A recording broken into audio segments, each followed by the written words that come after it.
here at WXXI Public Broadcasting. I'm going to be your MC for the evening. We're gathered here tonight because we want to recognize some of our local talent for their service to the community and what they've done for Rochester and beyond. The people we are honoring tonight are Cynthia Benjamin, Rodney Young, Jackie Campbell, and Kareem Hayes. Let's also give a round of applause to Nate Rawls' band.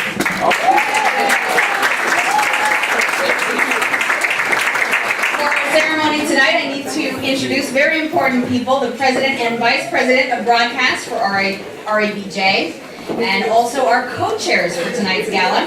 Richard McCullough, President, is a broadcaster and meteorologist who continues to deliver daily weather forecasts at 103.9 WDKX, and Joanne Gordon is the Senior Video Editor at WXXI. Let's give them a very warm welcome.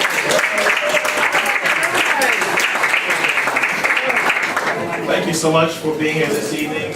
We really appreciate your support tonight. It's a special night for us, but a special night also for a lot of young journalists here in Rochester that are very deserving of your support and everything possible. I'm very happy to say that we are holding our tonight's event to honor some very, very worthy people, some people that needed to be honored, some people that don't necessarily look for the likes and the articles and so forth, but these people that are being honored tonight are very deserving. Let me tell you also that the Rochester Association of Black Journalists is an organization that began in 1975 in the National, and our chapter began in 2004 as a part of that national organization.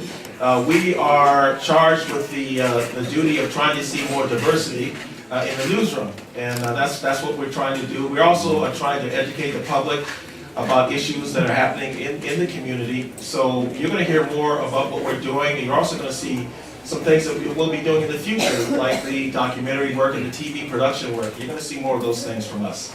But the Wyma Best Scholarship is a very important scholarship. She was a pioneer, Wyma Best.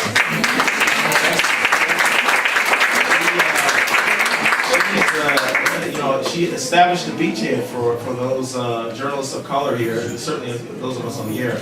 She came to this station, and she came to this market in the 1970s, and she was the first African-American woman broadcaster, reporter on local television. So we honor her with the scholarship, and we're very happy that you're here to support that.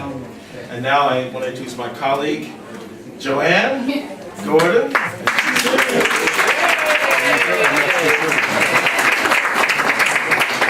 Hello everyone, and thank you again for coming out and supporting us. We put a lot of work and effort into making this an enjoyable evening for everybody. So we hope that you are enjoying yourself so far. Yes, I'd just like to introduce the committee members for tonight's affair. I'll start with Rhonda Austin. She's standing over there. Sasha Simons. Sasha? She may right be here. There she is. She's the money lady. She's our treasurer. Carolyn Blunt.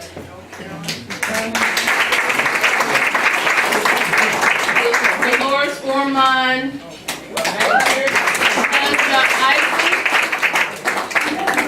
Michelle Faust, who's our MC. Kevin Hicks. And myself. So we hope that you enjoy the rest of the program, and I'll give it back to Richard. Okay, now, from now on, you're going to see more, like I said, production from RABJ's, and we're going to focus on capturing history, our history in Rochester. Now we want to pay tribute to some members and some supporters of RABJ that have passed on, but we have not forgotten them, and we now present a memorial. Just a few minutes.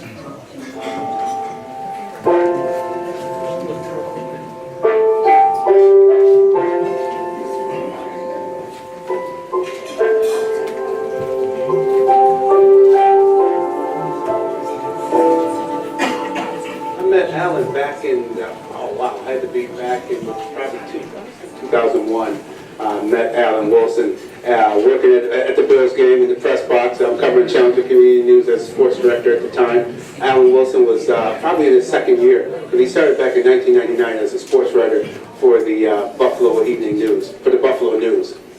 And it just, I mean, he's about 6'8", wide-body guy. I think at that time probably over 300 pounds for sure. Part of a national basketball championship Division II for North Carolina Central University. Is very proud factor to show the ring of that championship Division II level. But he was just such a kind and gentle-hearted man.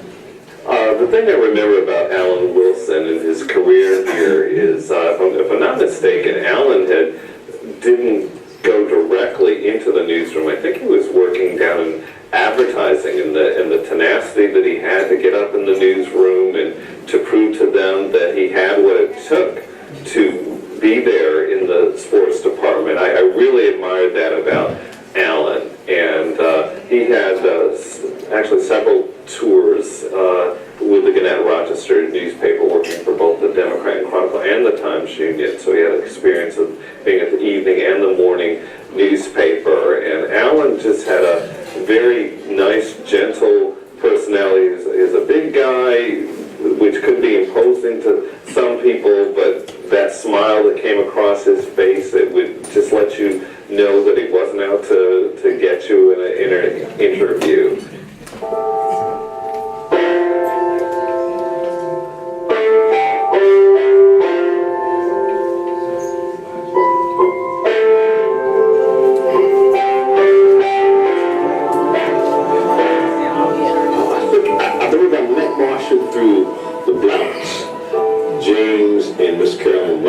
She did the art for a long time ago. When I was working in a program called PRISM, Program for Rochester for Students of Science and Math. She did an article on me for about time, and then we just became friends ever since then. I first met Marcia Jones in the very first year that I moved here to Rochester, and that's 1987. We did a play together, and that's where Marcia and I would always meet at the theater and in different writing workshops over so many years. And also as mothers together. And I'll never forget when she started the 411 column. She said, "Hey, I got a title for you, George. What do you think?" And I was, she only calls on a Monday and said, "Hey, I got this for this week's paper, this and that. Hey, well, guess what? I got this title out, the 411." I said, 411 what? What 411? She said, "No, that's my new title." I said, "Marsha," I said, "that fits." I thought about it. I said, "Marsha, that fits you perfectly." I said, "That is the perfect title. Call it the 411." Well, her writing style is personal, because I think she drew on a lot of her personal experiences with people that she knew and the experiences that she had. So her writing was more personal.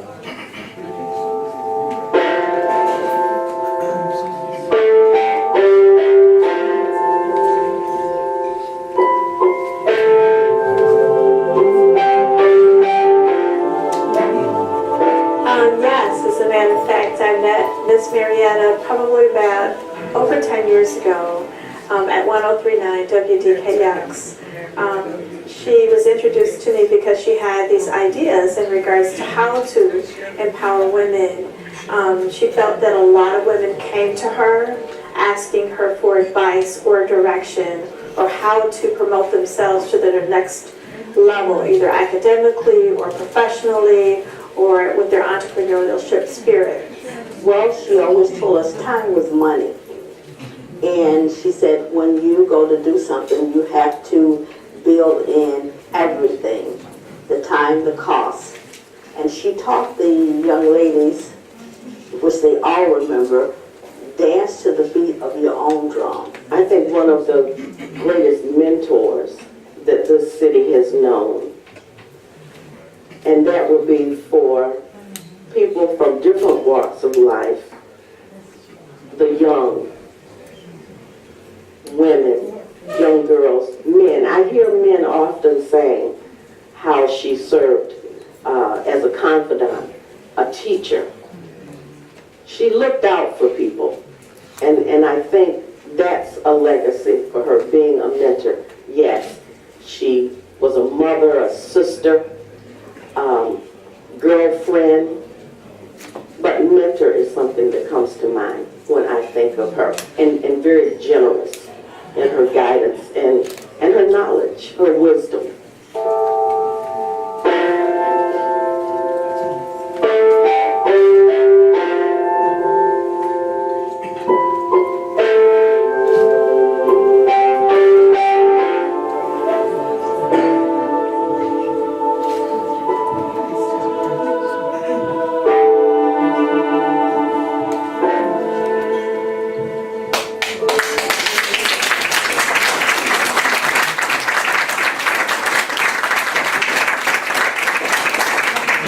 Website, and when you go to our Facebook and look up RABJ, you're going to find this, but it's a 50-minute long piece, and it's got great recollections. We interviewed several people, and they have these wonderful stories about each of these individuals. So please look at that. Okay, now we're moving on to our Community Service Awards, and now we'd like to bring up some individuals who have exemplified themselves in the Rochester community. First, we'll do Jackie Campbell. Jackie Campbell is someone that's served the city for many years, and she's just had a retirement from the city. And we'd like to, we chose you because we are very proud of you. We've been watching you. And we'd like you to please accept this award, this certificate from us to Jackie Campbell. Let's hear it for Jackie Campbell.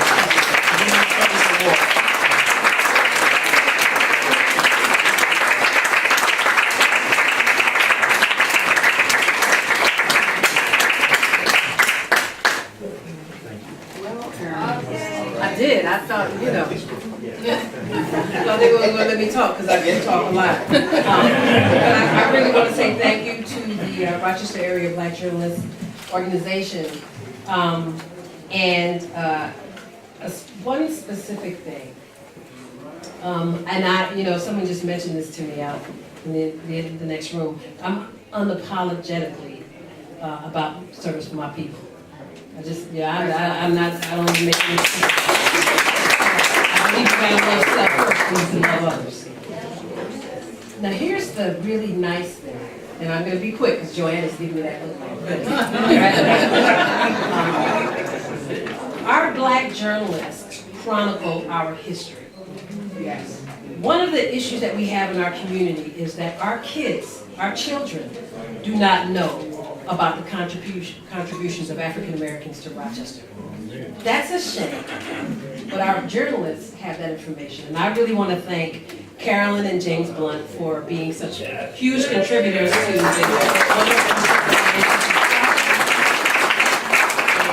and we're going to change that so that our young people will know about what we have done for Rochester. Thank you.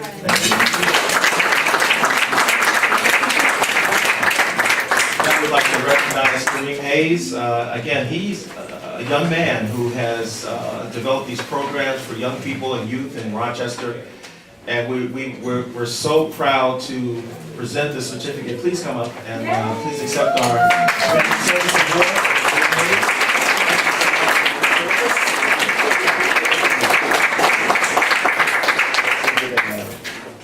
Smile for the camera, that's yours.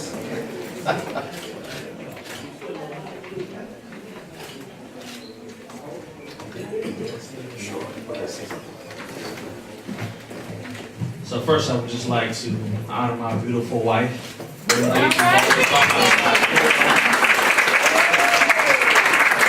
Never get in these places and not honor your wife, so I want to make sure I do that first. I also wanted to make sure to honor the RABJ for the wonderful work that you all are doing. And I just want to say, and hopefully I don't get too teary-eyed, but I remember Sister Avery when I was just a young kid at the church. And one of the things that a lot of the elders in that community would tell me is that, you know, one day you're going to be somebody. And if they tell you that enough, you're going to start to believe it. And part of being somebody is giving back. So for me, it's not something that I do just to do, but it's a lifestyle. Thank you. Oh,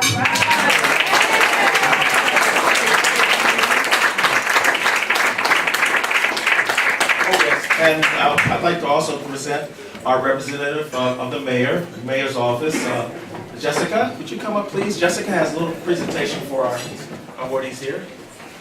Yes. No, just.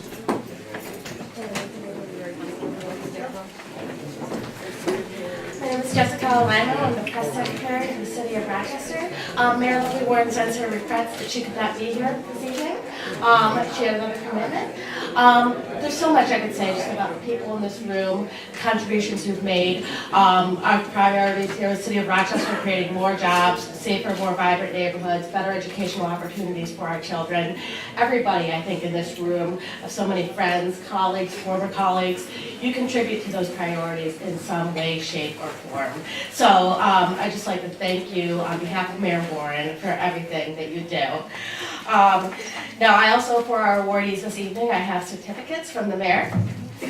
So, now, one of the mayor's, again, top priorities is to create better educational opportunities for our children. And that's why I am so proud that Jackie Campbell is being honored this evening. Her work, both in the city of Rochester, Rock the Future, Jackie is just committed to making sure our children get the very best start possible in life, and they're awarded every single opportunity. So Jackie, on behalf of Mayor Lovely Warren,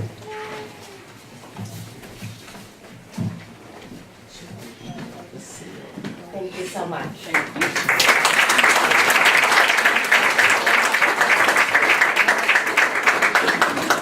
And Kareem, what can I say? This guy, I see him everywhere. But the thing I'd like to talk about with Kareem is just another key priority for the mayor is helping our residents get access to jobs. Not just creating jobs, but helping our residents identify and break down barriers to the workforce. And that's why the mayor started Operation Transformation Rochester, to help our residents who are struggling to get back into the workforce, identify their barriers. And Kareem, he's one of our Operation Transformation members. He works so hard just every day to help our residents find jobs and help expose our youth to the workforce. So Kareem, thank you.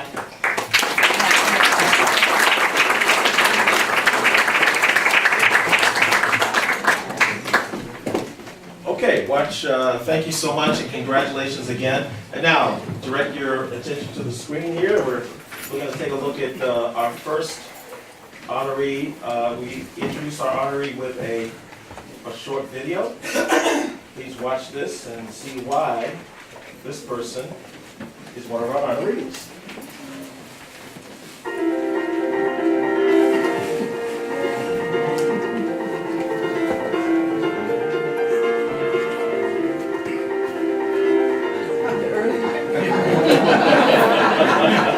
This is an excerpt from a longer piece.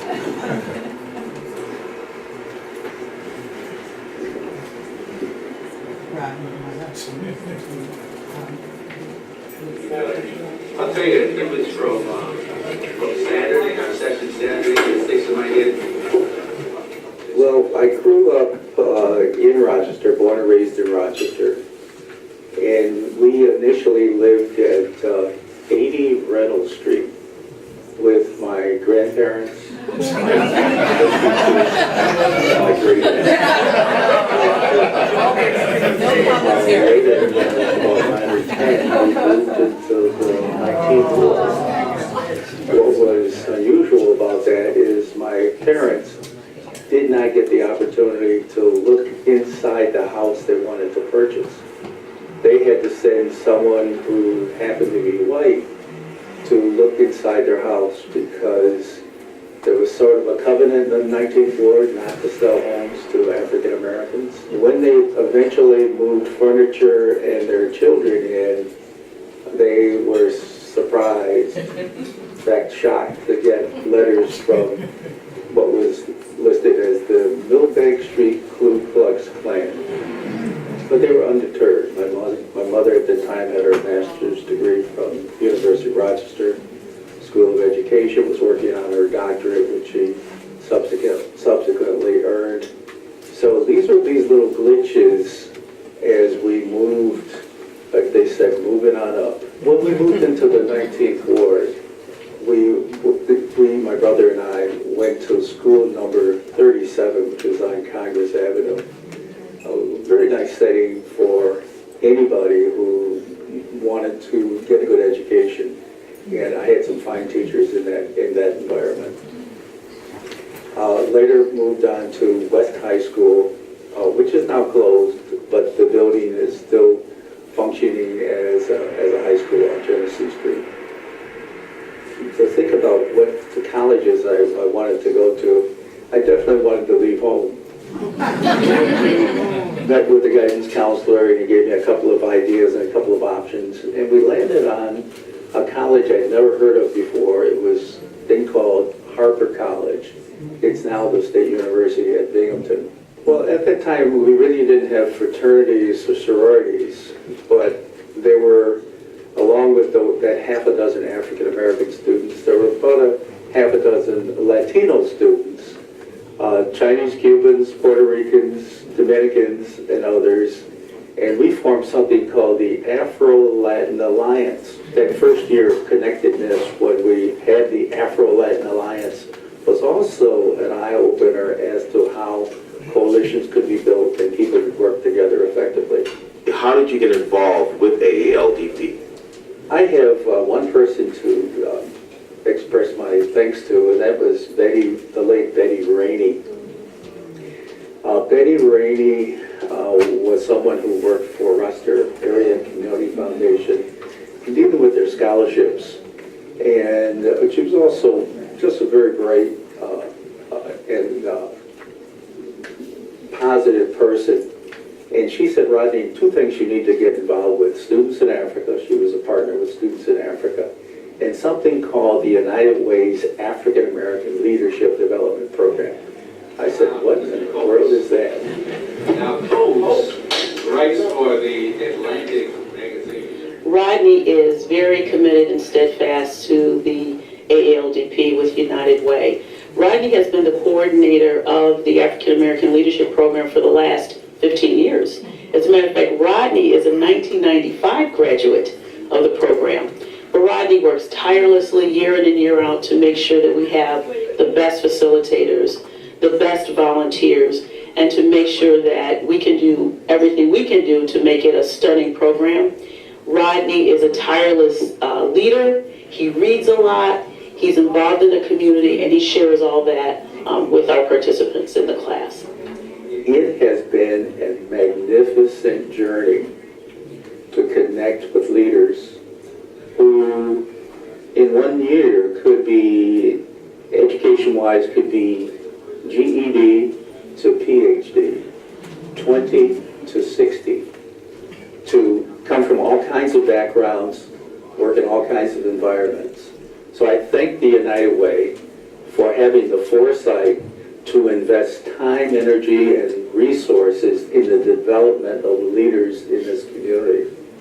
When you're taking pictures, what are you trying to capture in that frame? We all have music, and some of us play the music pretty loudly, and some of us have yet to play the music. We're going to probably die with the music still in us. So what I'm trying to capture is some of the music that the person has within them. It could be in the smile. It could be in the tilt of the head. It could be in the hands. It could be in just the glint in the eyes. But let me see if I can take away just a little bit of the story and the music that you have to tell. You've taken a lot of pictures of organizations in Rochester. It seems like when I look at your pictures, you seem to snap it at just the right moment. Seems to me. Well, you try to snap it when the tension's gone. Just before you take the picture, there's joy and there's not stress, there's a lack of tension. And then when you are about to take the picture, people tense up. And I try to catch it before they tense up or right after they've tensed up and then start to relax. I'm also very interested in taking photographs of organizations like the Deltas, the AKA, especially the Links, because the Links represent a coming together of powerful women who are doing good all the time. It's part of their four facets. And my mother's a Link, so I can see the history of that. I can see how they're bringing in younger women on a regular basis and expanding their interest in dynamics and capturing some of that. When people see your pictures 50 or 100 years from now, let's say a collection of your work looking at Rochester history, what would you like them to think or say about Rodney Young's pictures? I'm glad he was there. I'm glad he captured that. So as the photographer of last resort, I will get pictures that someone else may not get. At the same time, I'll be right there when a Mayor Johnson becomes mayor or Mayor Lovely Warren is installed as mayor, because those are some of the real highlights of Rochester and the highlights of my life. And it shows that progress is truly being made. So to be able to point to progress being made and to photograph it, even in the small way that I do it, I'm not a professional, is gratifying, and we just hope that people will appreciate that in the future.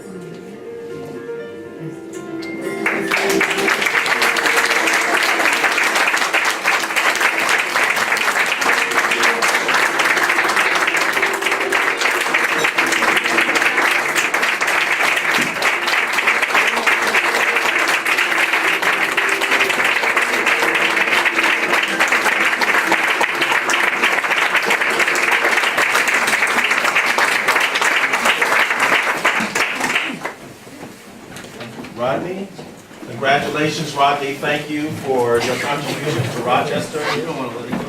Oh, no. This is your thing. Congratulations, Rodney. Thank you so much.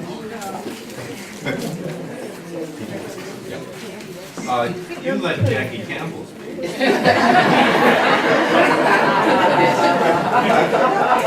I just want to mention that Rick Hayes, Jackie Campbell are both AALDP graduates.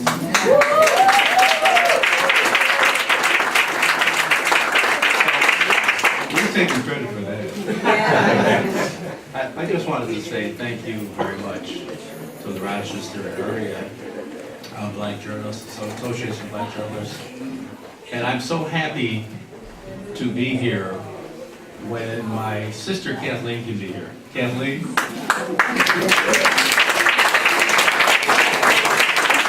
And I'm especially happy to be here when my 92-year-old mother can be here.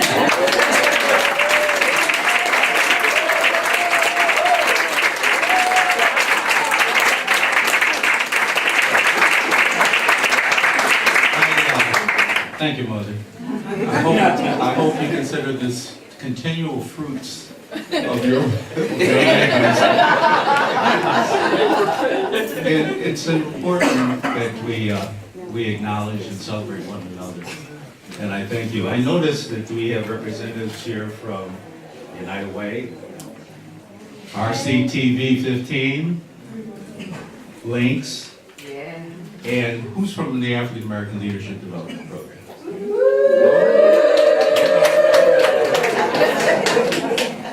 I also want to acknowledge the fact that we're involved in the sea change here at United Way, where I've been affiliated for the last 20 years, and I went through the 1995 AALDP class. I can't any longer, since I love all of them, say that it's the best class. It's pretty good. I was reflecting on what Benjamin Mays, who's now deceased, but he was the president of Morehouse, said. He was also advisor, mentor for Martin Luther King.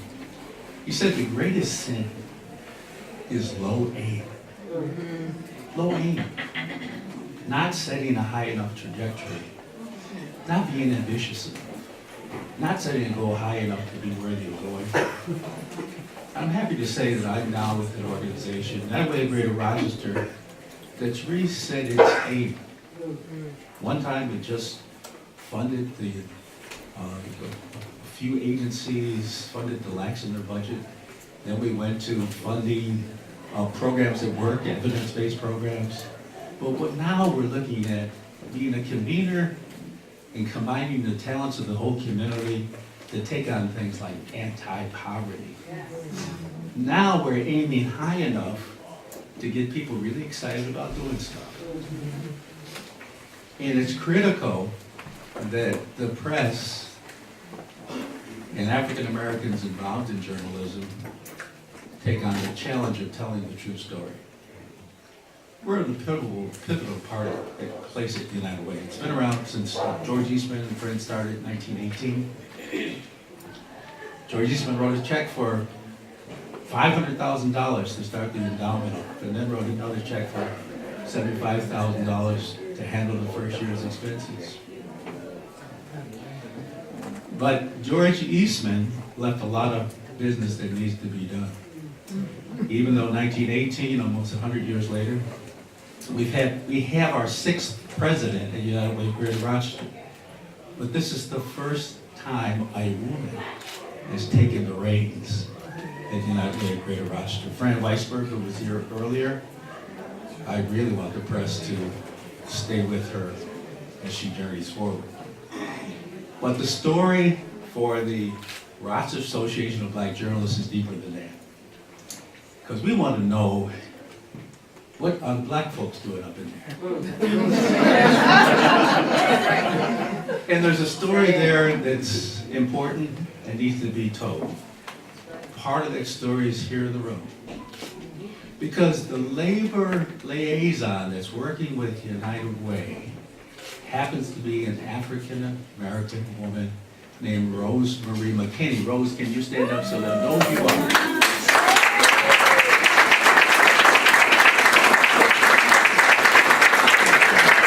Labor unions bring in about $8 million a year to United Way, their members. They could do more.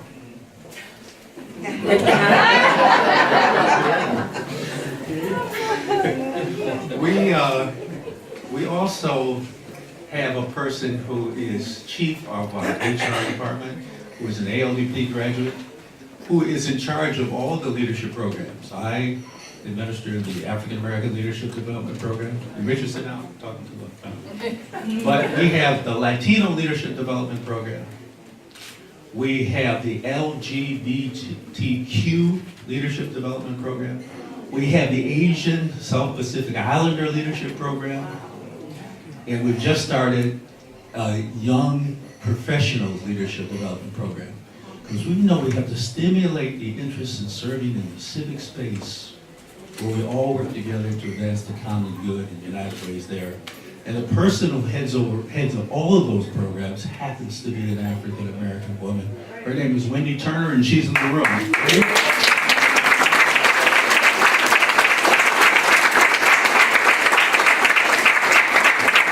So the story continues. Keep it up. We thank you. We appreciate you. We're here to work with you. Thank you.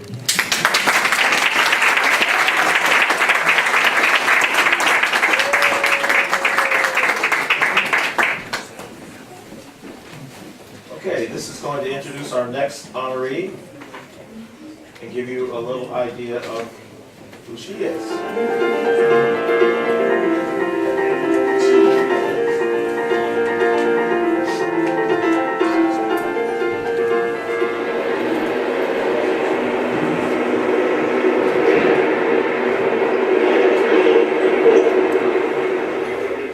I grew up in Hot Springs, Arkansas.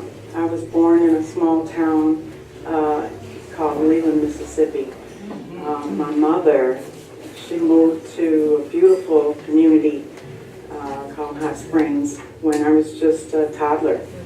And she picked a beautiful place. She really did, known for promenades and hot baths and bathhouse row. So we grew up in a beautiful community, and we drank a lot of hot water that came just bubbling up from the ground. My mother worked very hard, and when we were growing up, just little kids, she would go to work and she would send us to Head Start. And in Head Start, we learned our manners, how not to put your elbow on the table. We learned how, which forks to use, and I can't remember the woman who taught me that because I was so young. But we also learned how to read and write. So I learned to read and write at a very young age. And my mother always emphasized education. She emphasized God first.